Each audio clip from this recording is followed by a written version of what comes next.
بسم اللہ الرحمن الرحیم۔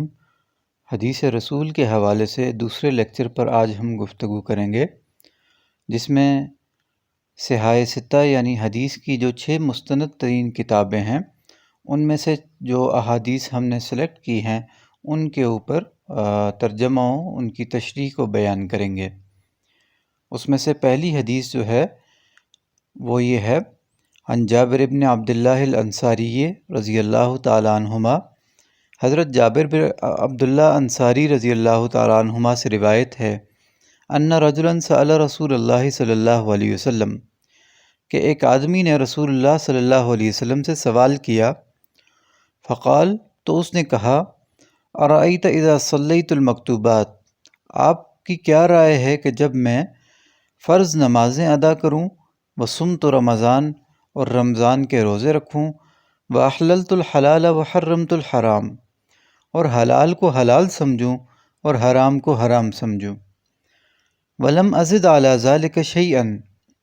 اور اس سے زیادہ میں کچھ نہ کروں، ادخل الجنہ، کیا میں جنت میں داخل ہو جاؤں گا؟ قال نعم، تو آپ نے فرمایا کہ ہاں۔ رواہ مسلم، اس کو مسلم نے روایت کیا ہے۔ اب اس حدیث کا کیا مفہوم ہے کہ آپ صلی اللہ علیہ وسلم کے پاس ایک آدمی نے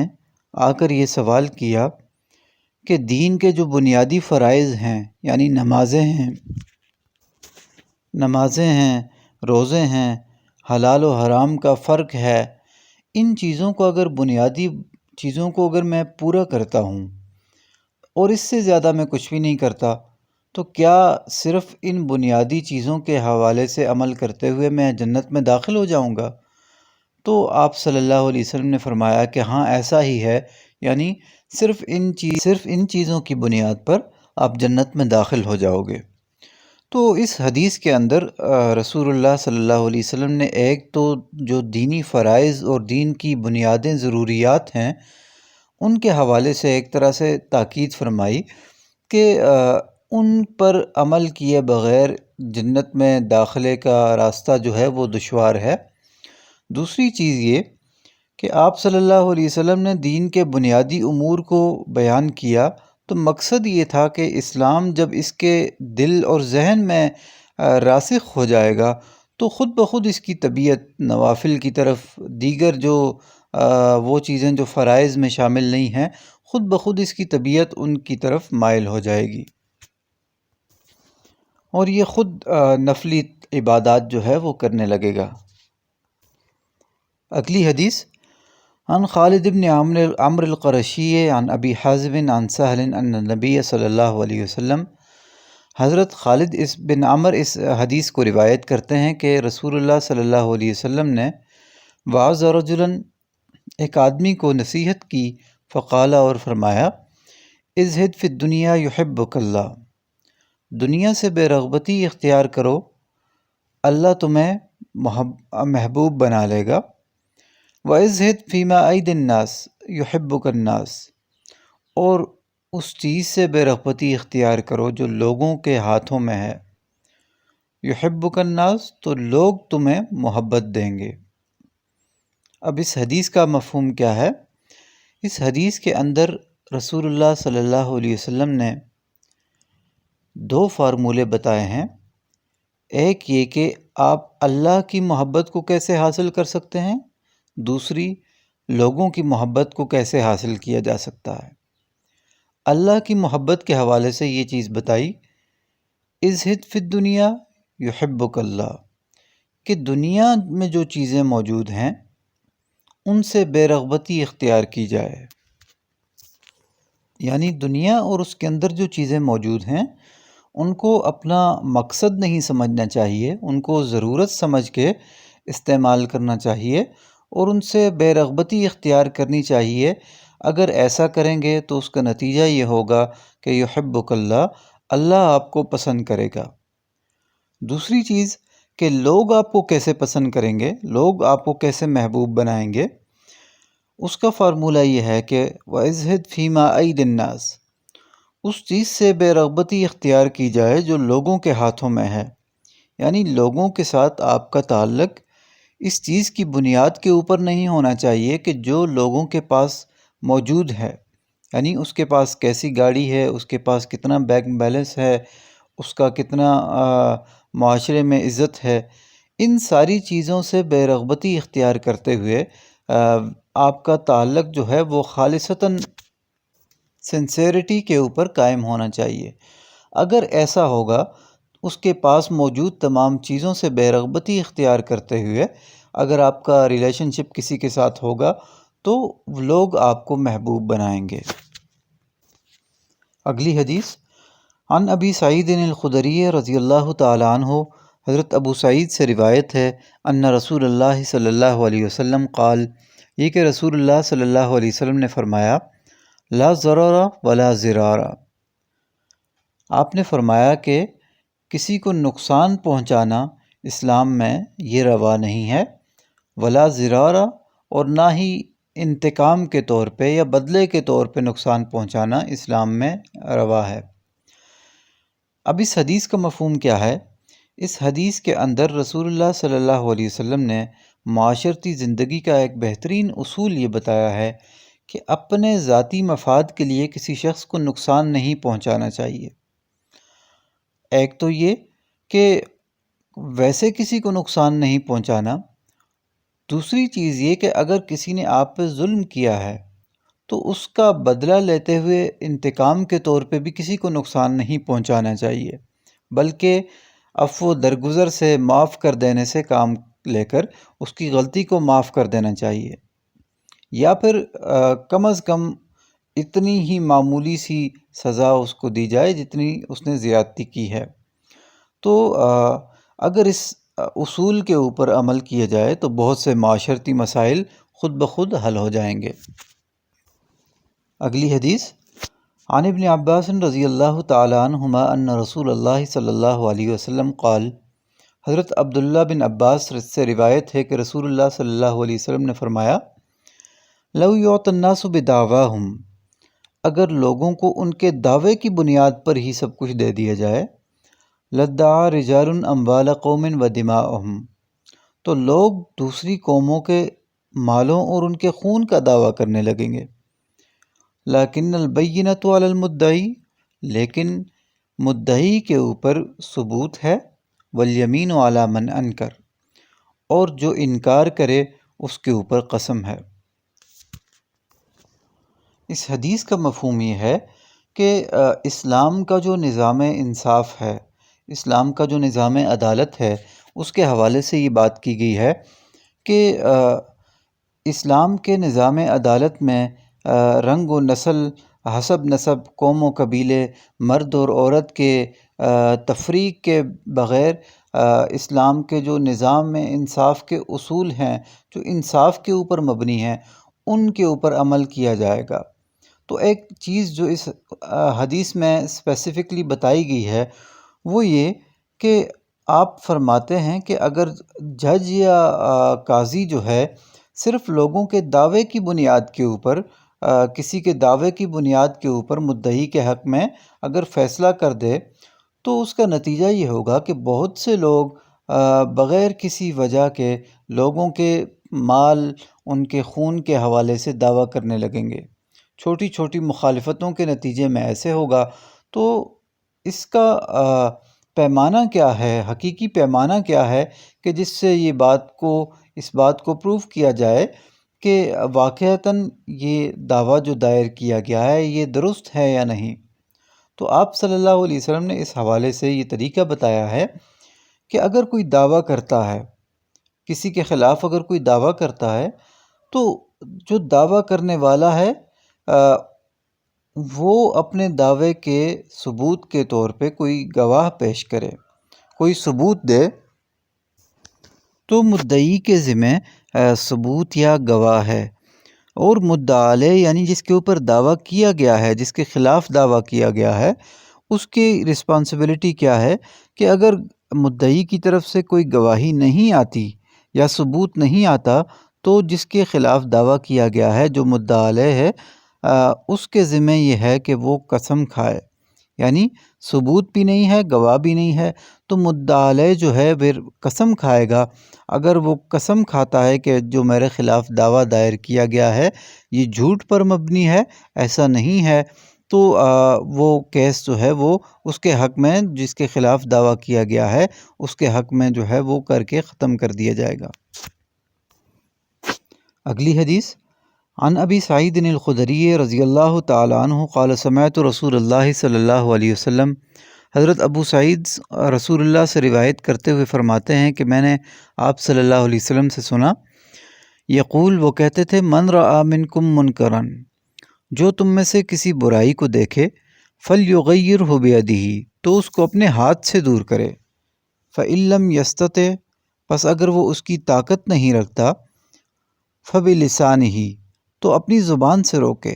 فإن لم یستطع، پس اگر وہ اس کی بھی طاقت نہیں رکھتا، فبقلبہ، تو اپنے دل سے اس کو برا سمجھے، وذالک اضعف الایمان، اور یہ ایمان کا کمزور ترین درجہ ہے۔ اس حدیث کا مفہوم یہ ہے کہ رسول اللہ صلی اللہ علیہ وسلم نے یہ فرمایا کہ جو شخص کوئی برا کام ہوتا دیکھے تو اسے ہاتھ سے روکنے کی کوشش کرے، اگر یہ اس کے لیے ممکن نہیں ہے تو زبان سے روکے، اس کام کی برائی کو واضح کرے اور برا بھلا کہے کہ یہ کام برا ہے، اور اس کو اس کام سے روکنے کی کوشش کرے۔ اگر وہ اس کے اوپر بھی طاقت نہیں رکھتا تو کم از کم آخری درجہ یہ ہے کہ وہ اس برائی کو دل میں برا سمجھے اور اس کے خلاف دل کے اندر یہ وعدہ کرے کہ میرے ہاتھ میں جب قدرت ہوگی تو میں اس کو اپنی زبان سے، اپنے ہاتھ سے دور کرنے کی کوشش کروں گا۔ تو یہ جو تیسرا درجہ جو ہے یہ ایمان کا کمزور ترین درجہ ہے۔ دوسرے جو درجات ہیں وہ اس آخری درجے سے بہتر اور افضل ہیں۔ یعنی خلاصہ یہ ہے کہ اگر بری چیزوں کی برائی کا احساس بھی انسان کے دل سے نکل جائے تو ایسے شخص کو اپنے ایمان کی فکر کرنی چاہیے۔ اگلی حدیث، عن ابن عباس رضی اللہ تعالی عنہما ان رسول اللہ صلی اللہ علیہ وسلم، حضرت ابن عباس روایت کرتے ہیں کہ رسول اللہ صلی اللہ علیہ وسلم نے قال، فرمایا، ان اللہ تجاوز لی عن امتی، بے شک اللہ تعالیٰ نے معاف کیا ہے میری امت سے، الخطاء، معمولی کوتاہیوں کو، والنسیان، اور بھول کر کی جانے والی غلطی کو، ومستکرہ علیہ، اور وہ غلطی جس کے اوپر اس کو مجبور کیا گیا ہو۔ اس حدیث کے اندر رسول اللہ صلی اللہ علیہ وسلم تین چیزوں کے حوالے سے، تین گناہوں کے حوالے سے بتاتے ہیں کہ ان تین گناہوں کو اللہ تعالیٰ نے میری امت کے حوالے سے معاف کر دیا ہے۔ یعنی یہ اللہ تعالیٰ کے خصوصی احسانات ہیں کہ آپ صلی اللہ علیہ وسلم کی خاطر مسلمانوں کی معمولی کوتاہیاں اور غلطی سے کی جانے والی کوتاہیاں اور ایسے گناہ جو اس مجبور کر کے اس سے سرزد کیے گئے ہوں تو ان کو معاف کیا گیا ہے۔ یعنی خطا کا مطلب کہ آپ غیر ارادی طور کے اوپر کوئی غلطی آپ سے سرزد ہو جاتی ہے۔ دوسری چیز جو نسیان ہے، یعنی بھول کر کی جانے والی غلطی میں، جیسے مثال کے طور پہ روزہ جو ہے اس کی حالت میں کوئی انسان بھول کر کوئی کھا پی لیتا ہے تو اس کو بھی معاف کر دیا گیا ہے۔ تیسری چیز کہ انسان کو مجبور کیا جائے تو گن پوائنٹ پہ اس سے کوئی گناہ کروایا جائے کسی انسان سے تو اس کو بھی معاف کیا گیا ہے۔ اگلی حدیث، عن ابن عمر رضی اللہ تعالی عنہما، حضرت ابن عمر رضی اللہ تعالی عنہما سے روایت ہے، قال، وہ کہتے ہیں، اخذ رسول اللہ صلی اللہ علیہ وسلم بمنکبی، رسول اللہ صلی اللہ علیہ وسلم نے میرے کندھے کو پکڑا، فقال، اور فرمایا، کن فی الدنیا کأنک غریب او عابر سبیل،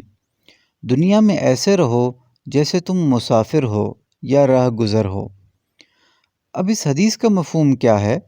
اس حدیث کا مفہوم یہ ہے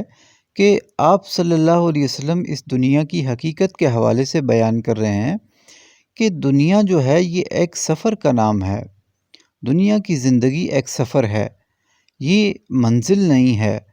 تو دنیا کی زندگی میں آپ کو جی نہیں لگانا چاہیے، اس کو مستقل قیام گاہ اور مستقل ٹھکانے کے طور پہ اس کے اندر اس طریقے سے نہیں رہنا چاہیے کہ آپ یہ سمجھیں کہ یہ مکمل مستقل ہمارا ٹھکانہ ہے، بلکہ یہ منزل نہیں ہے، یہ ایک سفر ہے۔ اور سفر میں انسان جو سفر کے جو اسباب ہوتے ہیں اس میں دل نہیں لگاتا، بلکہ اس کی سفر کے اندر نظر جو ہے اس کی منزل کی طرف ہوتی ہے، نہ یہ کہ وہ سفر کے دوران کی چیزوں میں الجھ کر اپنی منزل سے خود کو دور کر لے۔ تو انسان دنیا کے اندر مسافر ہے یا راہ گزر ہے، تو اس کو ایسے ہی بیہیو کرنا چاہیے جیسے ایک مسافر کا اور ایک راہ گزر کا رد عمل ہوتا ہے۔ یعنی انسان کا اصلی وطن یہ دنیا نہیں ہے، بلکہ اصلی وطن جو ہے وہ آخرت ہے۔ اس دنیا سے اس طرح گزر جانا چاہیے جس طرح مسافر راستے سے گزر جاتا ہے۔ اگلی حدیث، عن عبداللہ بن عمرو بن العاص رضی اللہ تعالیٰ عنہما، حضرت عبداللہ بن عمرو بن عاص رضی اللہ تعالیٰ عنہما سے روایت ہے، قال وہ کہتے ہیں، قال رسول اللہ صلی اللہ علیہ وسلم، کہ رسول اللہ صلی اللہ علیہ وسلم نے فرمایا، لا یؤمن احدکم، تم میں سے کوئی شخص مومن نہیں ہوتا، حتیٰ یکون ہواہ، یہاں تک کہ اس کی خواہشات ہو جائیں، تبعا لما جئت بہ، اس چیز کے تابع جو میں لے کر آیا ہوں۔ اس حدیث میں رسول اللہ صلی اللہ علیہ وسلم نے فرمایا کہ اس وقت تک کوئی انسان مکمل ایمان کا دعویٰ نہیں کر سکتا کہ جب تک خلوص دل کے ساتھ بغیر کسی خوف کے اس دین کو مکمل طور پر تسلیم نہ کر لے جس کو میں لے کر آیا ہوں۔ یعنی اس کی تمام تر خواہشات، اس کے جذبات، اس کے احساسات اس دین کے تابع نہیں ہو جاتے جو آپ صلی اللہ علیہ وسلم نے دیا ہے، تو اس وقت تک کسی کو حق نہیں ہے کہ وہ یہ دعویٰ کرے کہ میں مکمل مومن ہوں۔ تو آپ صلی اللہ علیہ وسلم کی طرف سے یہ بتایا گیا ہے کہ اگر وہ دل سے ان احکام کو چاہتا ہے جو آپ صلی اللہ علیہ وسلم نے بتائے ہیں، اور تو ان کو دین سمجھ کر ان کی اطاعت اس کو کرنی چاہیے، اس لیے نہیں کہ وہ اسے پسند ہیں۔ اور اگر دل سے وہ ان احکام کو پسند نہیں کرتا تو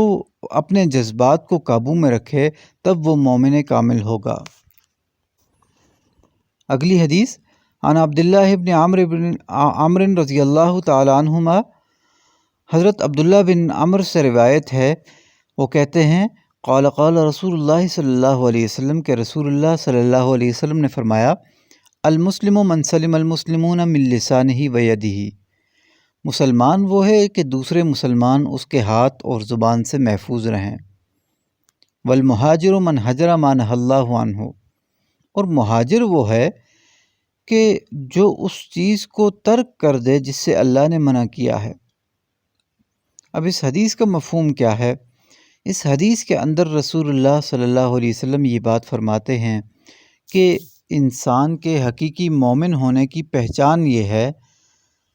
کہ مسلمان ہونے کی پہچان یہ ہے کہ دوسرے مسلمانوں سے اس کو کوئی تکلیف نہ پہنچے، نہ زبانی اس سے کوئی تکلیف پہنچے، نہ ہاتھ کے ذریعے سے کسی کو تکلیف پہنچے، یعنی دوسرے مسلمان اس کے حوالے سے سلامتی کو، امن کو فیل کریں۔ دوسری چیز، مہاجر کی کیا ڈیفینیشن بتائی ہے کہ مہاجر کی ایک ڈیفینیشن یہ ہے کہ صرف ہجرت کرنے والا، ایک جگہ سے دوسری جگہ کی طرف ہجرت کرنے والا ہی مہاجر نہیں ہوتا، بلکہ اس حدیث میں بتایا گیا ہے کہ مہاجر وہ بھی ہے جو چھوڑ دیتا ہے اس سے جس چیز سے اللہ نے منع کیا ہے۔ یعنی اللہ تعالیٰ نے جس چیز سے انسانوں کو منع کیا ہے، جن گناہوں سے، جن بری چیزوں سے، برے کاموں سے، اگر کوئی انسان ان کو ترک کر دیتا ہے تو وہ بھی مہاجر ہے، کیونکہ اس نے بھی سفر کیا ہے، برائی کو ترک کر کے نیکی کی طرف اس نے بھی سفر کیا ہے، تو وہ بھی ہجرت کرنے والا مہاجر شمار ہوگا۔ آخری حدیث، عن انس رضی اللہ تعالیٰ عنہ قال قال رسول اللہ صلی اللہ علیہ وسلم، قال حضرت انس رضی اللہ تعالیٰ عنہ سے روایت ہے کہ رسول اللہ صلی اللہ علیہ وسلم نے فرمایا، لا یؤمن احدکم، تم میں سے کوئی شخص مومن نہیں ہو سکتا، حتیٰ یہاں تک کہ اکون میں ہو جاؤں احب الیہ من والدہ، پسند ترین محبوب ترین اس کے لیے اس کے والدین سے، وولدہ اور اس کی اولاد سے، والناس اجمعین اور تمام لوگوں سے۔ اب اس حدیث کا مفہوم کیا ہے کہ رسول اللہ صلی اللہ علیہ وسلم نے اس حدیث کے اندر سچے مومن کی نشانی اور علامت کے بارے میں بات کی ہے کہ سب سے سچا مومن جو اپنے آپ کو حقیقی مومن کہلواتا ہے، اس کی نشانی یہ ہے کہ اس کا رسول اللہ صلی اللہ علیہ وسلم کے ساتھ جو ریلیشن شپ ہے وہ باقی تمام لوگوں سے اوپر ہوتا ہے، یعنی اس کی محبت جو رسول اللہ صلی اللہ علیہ وسلم کے لیے ہے، وہ محبت اس کی اولاد سے، اس کے والدین سے، اس کے دوستوں سے، اس کے رشتہ داروں سے، تمام لوگوں سے بڑھ کر اس کی محبت رسول اللہ صلی اللہ علیہ وسلم کے لیے جو ہے وہ سب سے زیادہ ہوتی ہے۔ اس کا یہ مطلب بھی نہیں ہے کہ ماں باپ یا بہن بھائیوں یا اولاد کی محبت اچھی بات نہیں ہے، بلکہ یہ ساری محبتیں درست ہیں، ہونی چاہیے، لیکن آپ صلی اللہ علیہ وسلم کی نافرمانی کسی کی محبت کے نتیجے میں نہیں ہونی چاہیے۔ اگر کسی والدین اولاد کی محبت میں کوئی شخص رسول اللہ صلی اللہ علیہ وسلم کی نافرمانی کرے گا تو اس کا مطلب یہ ہے کہ وہ اس ایمان کے معیار کے اوپر پورا نہیں اترا کہ جس میں یہ آپ صلی اللہ علیہ وسلم نے یہ بات بتائی تھی کہ کوئی شخص مومن نہیں ہو سکتا اس وقت تک کہ جب تک میں محبوب نہ ہو جاؤں اس کے لیے اس کے والدین، اولاد اور تمام لوگوں سے۔ اس کے ساتھ ہی حدیث رسول کے حوالے سے جو منتخب احادیث تھیں ان کے حوالے سے ہمارا لیکچر ختم ہوتا ہے۔ تمام سننے والوں سے درخواست ہے کہ اگر آپ نے ابھی تک اس چینل کو سبسکرائب نہیں کیا تو کائنڈلی سبسکرائب کر دیں۔